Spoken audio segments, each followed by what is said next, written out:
अस्सलाम वालेकुम friends, welcome to our YouTube channel IT counter.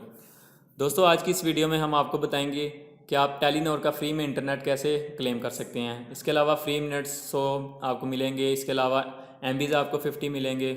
उसके लिए करना क्या है आपने कि इजी पैसा का अकाउंट ओपन होता है, *786# आप अपनी सिम से मिलाएं टेलीनॉर के, तो आपका अकाउंट ओपन हो जाएगा।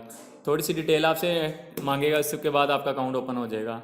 तो आपने करना क्या है कि उसमें 1000 रुपीज़ डिपॉजिट कर देने हैं, तो जिसके बिहाफ पे आपको डेली 100 मिनट मिला करेंगे और 50 MB। तो दोस्तों, मैंने भी इसका अकाउंट में डिपॉजिट करवाए हुए हैं, मैं आपको चेक करवा देता हूँ।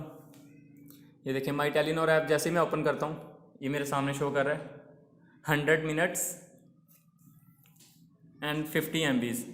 तो दोस्तों, अगर आप भी चाहते हैं कि हमें भी डेली फ्री मिनट्स और MBs मिले, तो आप भी अपने इजी पैसा अकाउंट में पैसे डिपॉजिट करें। तो दोस्तों, अगर आप चाहते हैं कि आप अपने अकाउंट में पैसे ना भी डिपॉजिट करें और फिर भी आपको फ्री मिनट्स और फ्री MBs मिलें, तो इसके लिए आपको एक सिंपल सी एप्लीकेशन डाउनलोड करनी है, जो हम आपको नेक्स्ट वीडियो में बताएंगे। तो दोस्तों, अगर आपको हमारी ये वीडियो अच्छी लगी हो तो इसे दोस्तों के साथ शेयर करें, लाइक करें और कमेंट्स बॉक्स में हमें अपनी कंप्लेंट्स और जो भी आपको इश्यूज़ आते हैं तो हमें डिस्कस करें।